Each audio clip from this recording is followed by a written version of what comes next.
Hello friends, this is Vipul Singh Solanki and welcome to my YouTube channel guidance by Vipul Singh Solanki. હવે મેં તમને વાત કરી હતી કે આપણે જીએસટી ભણવાના છીએ, પણ જીએસટી ભણતા પહેલાં કે જીએસટી કેમ લાવવામાં આવી એ આપણને પ્રશ્ન થતો હશે કે જીએસટી એવું તો શું જરૂરિયાત પડી ગઈ દેશમાં તે જીએસટી લાવવામાં આવી, બરાબર? તો સરકારો સેટ 2003થી 2002થી પ્રયત્ન કરી રહી છે, જીએસટી લાવવાનો પ્રયત્ન કરી હતી અને આખરે પહેલી જુલાઈ 2017થી એને લાગુ કરવામાં આવ્યું। તો એના પહેલાં એ લાવવામાં પાછળના કારણો શું હતા? ઓકે, ભારતીય કર પ્રણાલી હતી જે એમાં શું એવી ખામીઓ હતી જેથી આપણે જીએસટી લાવવાની જરૂરિયાત ઊભી થઈ, તો એ જોઈએ। તો અહીંયા હું જે ભણાવું છું એ આખી ટેક્સેશન સિસ્ટમની હિસ્ટ્રી કહું છું, બરાબર? તો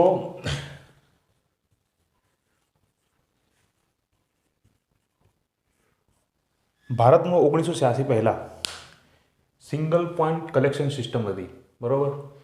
1986 પહેલાંની વાત છે, બરાબર? તો આ સિસ્ટમમાં શું ખામી હતી તો જોઈએ, ઉદાહરણ મારફતે એને સમજવાનો પ્રયત્ન કરીએ, બરાબર? તો કોઈ કંપની એ છે, ઓકે, જે ખુરશીની કંપની છે માન લો, અને ખુરશીનું પ્રોડક્શન કરે છે આ કંપની।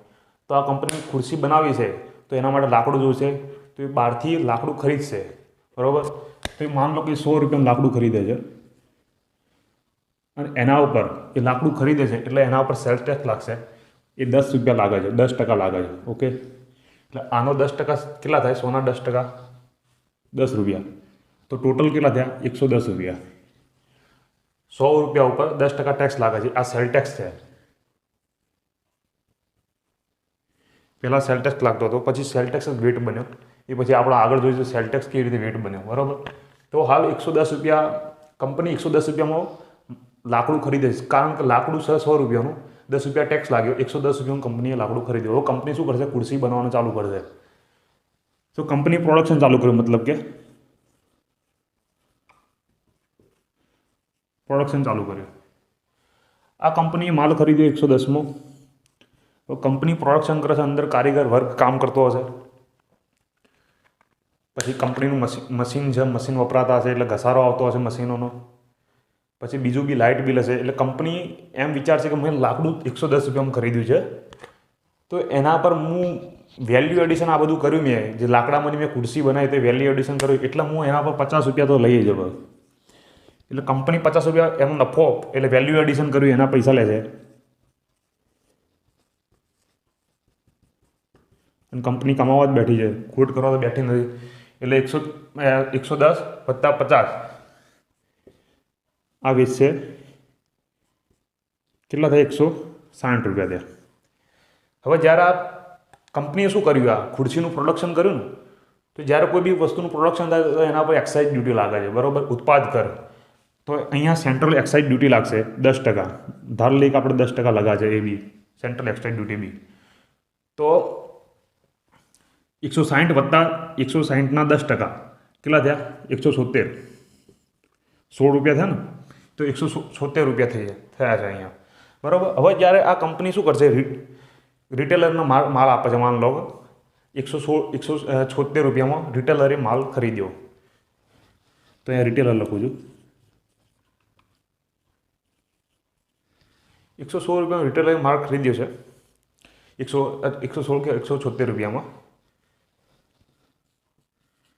પછી દુકાનદાર, એટલે મતલબ કે દુકાનદાર, આ દુકાનદાર અહીંયા ખુરશીઓ મેકે છે, 2-3 જણાને કામે રાખ્યા છે, એસી રૂમમાં ચાલુ છે, ફેન ચાલુ છે, બરાબર? પછી દુકાનદાર કમાવા બી બેઠો છે, એટલે દુકાનદાર કહેશે કે હું 176 રૂપિયામાં તો હું લાવ્યો છું, ખુરશી ખરીદી છે મેં, તો હું 50 રૂપિયા વેલ્યુ એડિશન આ બધું કર્યું છે, બરાબર? એટલે કે આ બધો ખર્ચ થયો એ 50 રૂપિયા તો હું પ્રોફિટ લેવાનો જ, એમ કરીને એ વેચશે 226 રૂપિયામાં, બરાબર?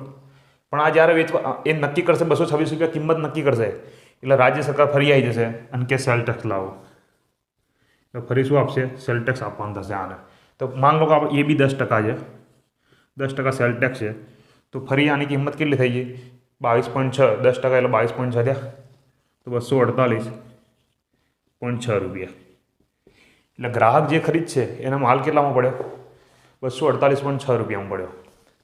હવે તમે અહીંયા ધ્યાનથી જુઓ તો શું થાય છે? અહીંયા જુઓ, જે કંપનીએ લાકડું ખરીદ્યું હતું એ 100 રૂપિયાનું હતું ને, પણ એના પર સરકારે શું કર્યું, 10% સેલ ટેક્સ નાખ્યો, એટલે લાકડું પડ્યું કેટલામાં એમને, 110 રૂપિયામાં. પછી એ 110 રૂપિયા અહીંયા લઈ લીધા, એના વેલ્યુ એડિશન 50 રૂપિયાનું કર્યું કંપનીએ, પણ અને આ વેલ્યુ થઈ 160 રૂપિયા. 160 રૂપિયા પર 10% ટેક્સ લાગે છે, બરાબર. પણ તમે ધ્યાનથી જોશો તો આ 110 રૂપિયા એ છે જેમાં 10% ગણાઈ ગયા છે. આગળના સેલ ટેક્સ બી આમાં ગણાઈ ગયો છે. જે 10 રૂપિયા સેલ ટેક્સ હતો 110નો, એ આમાં બી ગણાઈ ગયો છે. અને એ સેલ ટેક્સ ઉપર જ ફરી 10% ટેક્સ લાગ્યો છે. સમજણ પડી? એટલે પહેલાં આ ભાઈએ ટેક્સ આપી દીધો હતો, ઠીક છે, આ કંપનીએ ટેક્સ આપી દીધો હતો, તો ફરી કંપની ઉત્પાદન કરે તો કંપની પર ફરી ટેક્સ લાગે છે. એ ટેક્સ ઓન ટેક્સ લાગે છે અહીંયા. એટલે જે આ ટેક્સ તો ભર્યો તો ફરી ટેક્સ લાગ્યો અહીંયા ફરી લાગે છે 10%. ફરી પાછું જુઓ તમે, આ 10%, આ 10%, આ બંને 10% કંપનીએ ભર્યા જ છે. તો ફરી જ્યારે આ રિટેલર ખરીદે છે એટલે એ 10% બે વાર આપે છે, ઠીક છે. પછી અહીંયા જ્યારે કસ્ટમર ખરીદે છે એટલે ફરી 10% લાગે છે. હવે 176 રૂપિયા ખર્ચ થઈ ગયો છે, 176 રૂપિયા. તો અહીંયા જુઓ, 176 રૂપિયા પ્લસ 50 રૂપિયા. હવે 176 રૂપિયા જે છે એમાં આ બંને ટેક્સ તો કાઉન્ટ થઈ ગયા છે. જુઓ તમે, સમજણ પડી? 160 રૂપિયા હતા અને 16 રૂપિયા અહીંયા જે થયા, અહીંયા જે 16 રૂપિયા એડિશન થયું છે, 16 રૂપિયાનું એડિશન, બરાબર, એ 16 રૂપિયા અહીંયા ફરી ગણાણા છે અને એના પર બી ફરી ટેક્સ લાગ્યો છે. સમજણ પડી? એટલે અહીંયા તમે જોશો, અહીંયા 10 રૂપિયા, અહીંયા 16 રૂપિયા અને લાસ્ટ અહીંયા 26.6 રૂપિયા અહીંયા, બરાબર. તો પહેલાં 10 રૂપિયા ટેક્સ ભર્યો, એ 10 રૂપિયા ફરી આને 16 રૂપિયા ટેક્સ ભર્યો, બરાબર. ફરી એ બંનેનું કમ્બાઇનેશન થઈને આને ફરી ટેક્સ ભર્યો છે. એટલે તમે જુઓ, અહીંયા ટેક્સ ઉપર ટેક્સ લાગે છે. આ એક મોટી ખામી છે. એટલા માટે ટેક્સ ઓન ટેક્સ કહેવાય છે. ટેક્સ ઉપર ટેક્સ લાગે છે એટલે જે લાસ્ટ કન્ઝ્યુમર છે, બરાબર, જે ગ્રાહક છે, એનો માલ મોંઘો મળે છે, બરાબર. પછી બીજું અહીંયા શું પ્રોબ્લેમ હતો કે માન લો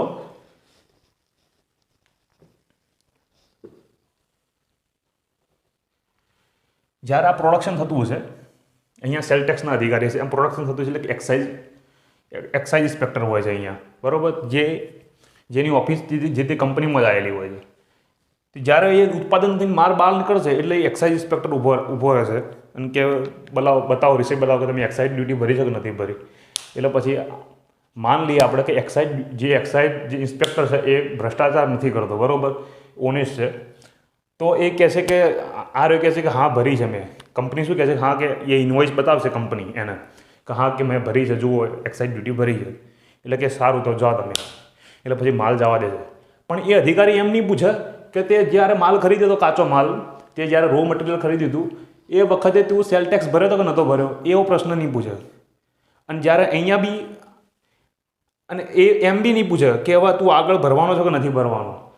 સમજણ પડી? અહીંયા જે સેલ ટેક્સ અધિકારી છે એ જ્યારે આનો કર લેતો હશે એટલે આને એમ નહીં પૂછે આ રિટેલરને કે તે એક્સાઇઝ જે કંપની હતી જેથી તે માલ ખરીદ્યો એની એક્સાઇઝ ડ્યુટી ભરી હતી કે નથી ભરી, એને આગળવાળા સેલ ટેક્સ ભર્યો હતો કે નહોતો ભર્યો. એટલે એનો મતલબ એમ છે કે અહીંના આ જે ત્રણે સિસ્ટમ છે એને એકબીજાથી કોઈ લેવા દેવા જ નથી. સમજણ પડી? એટલે કે સેલ ટેક્સવાળા જે અધિકારી છે એમને એક્સાઇઝ ડ્યુટીવાળા ટેક્સ ભર્યો કે ન ભર્યો એમના આને કોઈ લેવા દેવા નહીં. એટલે શું થતું હતું આ સિસ્ટમમાં કે સરકારનો કર ઓછો મળતો હતો અને ભ્રષ્ટાચાર વધારે થતો હતો. માન લો કે અહીંયાથી કોઈ અધિકારી ભ્રષ્ટ છે અહીંયા, બરાબર, એક્સાઇઝ ડ્યુટીમાં, તો પછી આ એક્સાઇઝ ડ્યુટી મળે જ નહીં. અને આને ખબર કઈ રીતે પડે? અને આગળ ખબર પડે નહીં કે આની એક્સાઇઝ ડ્યુટી ભરી છે કે નથી ભરતી. એટલે આ મોટી ખામી હતી આમાં કે ભ્રષ્ટાચાર વધુ થતો હતો, ઉપરથી માલ મોંઘો મળતો હતો, ઘણી બધી ખામીઓ હતી, બરાબર. એટલા માટે આપણે પછી દુનિયા એક વિચાર કરવા લાગી કે હવે શું કરવું. આ સિસ્ટમ, આ કેવી એક સિસ્ટમ છે જેના ઉપર ટેક્સ ઉપર તો ટેક્સ ભરે છે લોકો, ટેક્સ ઉપર ટેક્સ ભરે છે, બરાબર. એટલે ટેક્સ ઓન ટેક્સ સિસ્ટમ થાય છે અહીંયા. પછી બીજું કયું થાય છે કે ભ્રષ્ટાચાર વધુ થાય છે અને ઉપરથી માલ મોંઘો મળે છે કન્ઝ્યુમરને. એટલે ત્રણ અહીંયા મોટી ખામીઓ ઊભી થઈ. એટલા માટે પછી વિશ્વમાં 1954માં સૌપ્રથમ ફ્રાન્સમાં વેટ લાગુ કરવામાં આવ્યો. તો વેટ શું છે? તો વેટ એ હાથીનું બચ્ચું છે. જીએસટીનો નાનો ભાઈ છે. જીએસટી હાથી છે, તો વેટ એ હાથીનું બચ્ચું છે. બરાબર. તો હવે આપણે આગળના હવે જોઈએ હવે કે વેટ શું છે. હવે વેટ વિશે મિત્રો આપણે વેટની ચર્ચા કરીએ. તો સૌપ્રથમ વેટ 1954માં ફ્રાન્સ દેશમાં લાગુ થયો. પછી ધીમે ધીમે આફ્રિકા, યુરોપ વગેરે આ જે કન્ટ્રીઓ છે એના અંદર 80-90% દેશો એના અંદર લાગુ થઈ ગયો વેટ. બરાબર. એના પછી ભારતે બી વિચાર કર્યો કે આપણે બી વેટ લાગુ કરવો જોઈએ. એટલે 1986માં સૌ પ્રથમ ભારતે સેન્ટ્રલ એક્સાઇઝ ડ્યુટીમાં વેટ લાગુ કર્યો. બરાબર. તો વેટ છે શું એ વેટને સમજીએ ચાલો આપણે હવે. તો જે ગઈ ઉદાહરણ સમજાવ્યું એ પ્રમાણે હું એ જ ઉદાહરણના એ જ એક્ઝામ્પલ લઉં છું. બરાબર. જેથી સરળ રહે, એ બંને સાથે સરખાવી શકાય. બરાબર. એટલા માટે તો અહીંયા જુઓ, કોઈ કંપની એ છે. બરાબર. જે કાચો માલ ખરીદ્યો છે 100 રૂપિયા, મેં હમણાં આગળ જોયું આપણે, એના પર 10% ટેક્સ લાગ્યો. આ માલ પડ્યો કેટલામાં? 110 રૂપિયામાં. હવે પ્રોડક્શન થયું.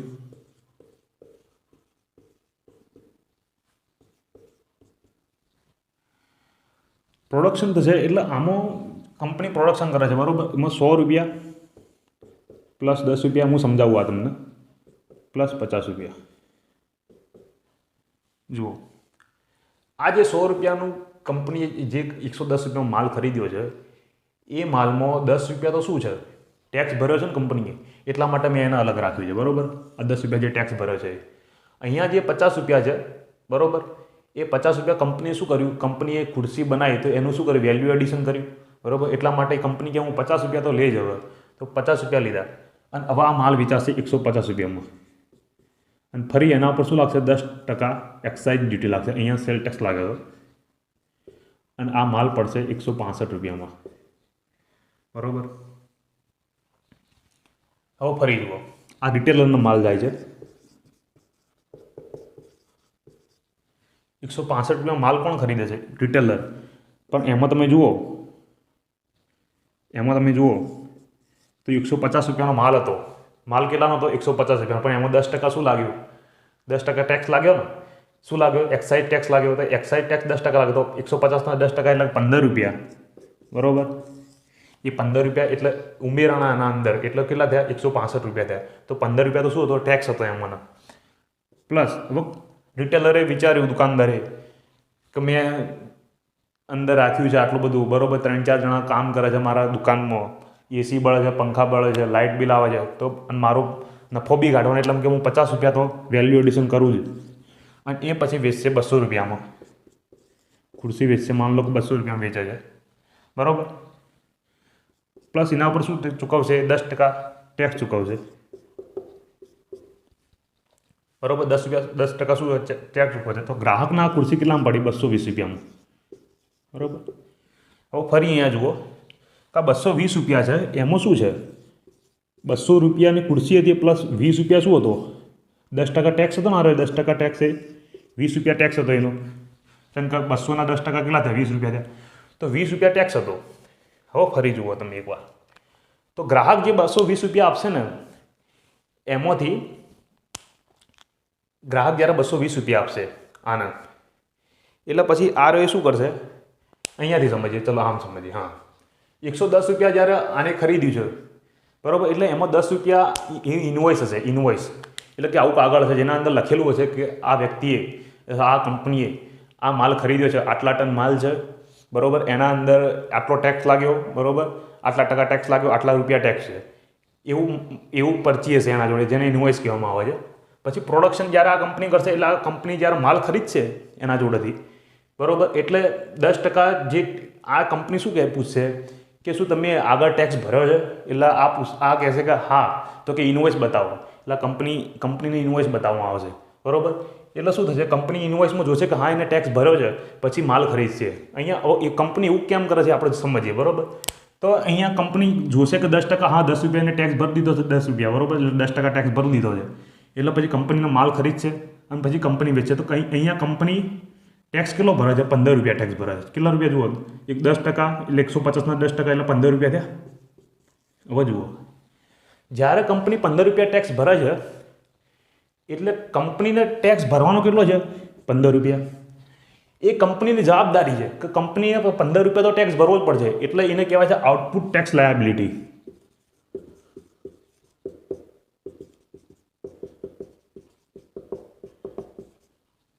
જે એની લાયબિલિટી છે, એની જવાબદારી છે કંપનીની કે 15% એને 15 રૂપિયા ટેક્સ ભરવાનો છે. પણ કંપની જ્યારે ટેક્સ ભરશે ને એટલે એને બીજું મળશે. શું મળશે? કે ક્રેડિટ મળશે. એટલો એનો હક છે કે આગળવાળા જે ટેક્સ ભર્યો છે એ ટેક્સના પૈસા એને લેવાના. બરાબર? તો આઉટપુટ ટેક્સ તમે ઇનપુટ ટેક્સ ક્રેડિટ.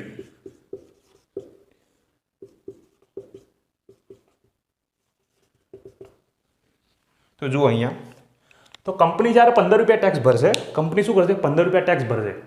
પણ કંપની જ્યારે 15 રૂપિયા ટેક્સ ભરશે ને એટલે એને સરકાર 10 રૂપિયા પછી રિફંડ કરશે. રિફંડ એટલા માટે કરશે કારણ કે આગળવાળાએ 10 રૂપિયા ટેક્સ ભરી દીધો છે. એટલે કંપનીની જવાબદારી કેટલી હતી? 15 રૂપિયા ટેક્સ ભરવાની હતી. બરાબર? કંપનીની જવાબદારી કેટલી હતી? 15 રૂપિયા ટેક્સ ભરવાની હતી. માઇનસ 10 રૂપિયા એટલે કે ઇનપુટ ટેક્સ ક્રેડિટ. એટલે એનો હક, કંપનીનો હક કેટલો હતો આગળનો ટેક્સ મેળવવાનો? તો આગળનો 10 રૂપિયા ટેક્સ પેલા ભરેલો હતો એટલે કંપનીનો હક હતો 10 રૂપિયા ટેક્સ મેળવવાનો. તો output tax liability minus input tax credit બરાબર. એટલે શું થશે? 15 રૂપિયા કંપનીનો જવાબદારીથી 15 રૂપિયા ટેક્સ ભરવાની, માઇનસ આગળવાળાએ 10 રૂપિયા ટેક્સ ભરી દીધો. એટલે કંપનીને વાસ્તવમાં ભર્યા કેટલા પૈસા? ટેક્સ કેટલો ભર્યો? 5 રૂપિયા ભર્યો. હવે તમે અહીંયા જુઓ, કંપનીએ 5 રૂપિયા ટેક્સ એટલા માટે ભર્યો છે કારણ કે કંપની વેલ્યુ એડિશન બી 50 રૂપિયા કરવી છે. જો કે અહીંયા કંપનીએ વેલ્યુ એડિશન 60 રૂપિયા કર્યું હોત ને તો અહીંયા કંપનીને ટેક્સ કેટલો ભરવાનો થાય? 6 રૂપિયા ભરવાનો. એટલે જેટલું વેલ્યુ એડિશન વધારે કરો છો તમે, જેટલું એડિશન વધારો છો એટલો ટેક્સ બી વધે છે અહીંયા. બરાબર? પછી બીજું જુઓ, જ્યારે રિટેલર પાસે માલ જશે ને એટલે રિટેલર ફરી પૂછશે એને, કંપનીને પૂછશે કે શું તમે ટેક્સ ભર્યો? એટલે કે હા. પછી કે તમારા આગળવાળા ટેક્સ ભર્યો હતો? એટલે કે હા. એટલે પછી કંપની કે હા તો બરાબર છે, તો તમે ટેક્સ ભર્યો તો તમે લાવો તો અમે માલ ખરીદી લઈએ. તો આ માલ ખરીદ છે 150 માલ ખરીદ્યો. એમાં શું કર્યું? 15 રૂપિયા તો 15 રૂપિયા શું હતા? ટેક્સ હતો. બરાબર? પણ 50 રૂપિયા આને શું કર્યો? વેલ્યુ એડિશન કર્યું. હવે જ્યારે આ ભરશે ને, આ જ્યારે 200 રૂપિયા હતો માલ અને 10 રૂપિયા ટેક્સ લાગેલો, 220 રૂપિયા. એટલે આને ટેક્સ કેટલો ભર્યો? દુકાનદારે ટેક્સ કેટલો ભર્યો? 20 રૂપિયા ટેક્સ ભર્યો. બરાબર? 20 રૂપિયા ટેક્સ ભર્યો. પણ તમે જુઓ અહીંયા ધ્યાનથી, તો જે રીતે આના 10 રૂપિયા બાદ થઈ ગયા, જે ઇનપુટ ટેક્સ ક્રેડિટ હતી એ રીતે આની 15 રૂપિયા ઇનપુટ ટેક્સ ક્રેડિટ છે. તો એની 15 રૂપિયા ઇનપુટ ટેક્સ ક્રેડિટ બાદ કરી દો. એટલે મતલબ કે આ શું હતી? એની લાયબિલિટી આની. કારણ કે એને 20 રૂપિયા તો 220 રૂપિયા, જે 200 રૂપિયા હતા એના પર 20 રૂપિયા ટેક્સ લાગ્યો. એ 20 રૂપિયા ટેક્સ એની ભરવાની એની જવાબદારી છે. એટલે કે આ લાયબિલિટી છે એની, જ્યારે આ ક્રેડિટ છે એની, એટલે આ હક છે એનો મેળવવાનો. એટલા માટે 15 રૂપિયા મેળવેલા છે. એટલે વાસ્તવમાં આ ભરશે કેટલા? 5 રૂપિયા ટેક્સ. કેટલો ભરશે? અરે વેપારી 5 રૂપિયા ટેક્સ ભરશે. અને 5 રૂપિયા જ કેમ ભરે છે? કારણ કે એને વેલ્યુ એડિશન કેટલા રૂપિયાનું કર્યું છે? 50 રૂપિયાનું. 50 રૂપિયાના 10% કેટલા થયા? 5 રૂપિયા. એટલા માટે એ 5 રૂપિયા ટેક્સ ભરે છે. તો મિત્રો તમે અહીંયા જોશો તો ફાઇનલ જે કન્ઝ્યુમર છે એને વસ્તુ જુઓ 220 રૂપિયામાં પડે છે. આગળવાળું મેં ઉદાહરણ જે સમજાવ્યું હતું સિંગલ પોઈન્ટ ટેક્સ કલેક્શન સિસ્ટમનું, એમાં માલ એને 248.6 રૂપિયા પડતો હતો. તમે અહીંયા જોજો, અહીંયા લખેલું હતું. બરાબર? તો અહીંયા આ જે સિસ્ટમ છે વેસ્ટ સિસ્ટમ, એમાં શું થાય છે? ગ્રાહકનો ફાયદો થાય છે કે નહીં થતો? હા, ગ્રાહકનો ફાયદો થાય છે. જુઓ, એને 18.6 રૂપિયાનો ફાયદો થયો ગ્રાહકનો. પછી બીજું જુઓ કે આમાં જે કરપ્શન થતું હતું, એ કરપ્શન જે સેન્ટ્રલના અધિકારી જે કરપ્શન કરતા, સ્ટેટના અધિકારીઓ જે કરપ્શન કરતા હતા, એ કરપ્શનમાં ઘટાડો થાય કે ન થાય? તો કરપ્શનમાં ઘટાડો થાય છે.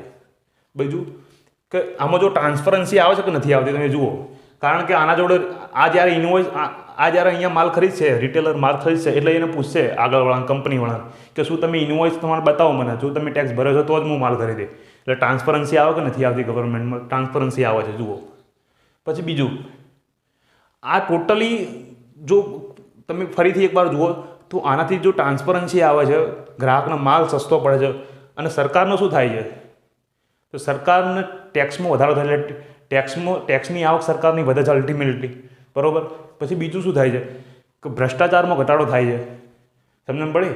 તો આ બધા કારણો છે આના. બરાબર? આના પછી એવા આપણે જીએસટી સમજીએ કે જીએસટીમાં, બરાબર, વેટ પછી વેટ છે એ જીએસટીનું નાનો ભાઈ છે, મોટો ભાઈ જીએસટી છે. હવે જીએસટી વેટ પછી જીએસટી લાવવાનું શું કારણ હતા એ બી જોઈશું. બરાબર? તો જોડાયેલો ચેનલમાં. હલો મિત્રો, આ વિડીયોમાં થોડું બીજું સમજાવવાનું રહી ગયું એટલે ફરી એડિટ કર્યો છે મેં વિડીયો.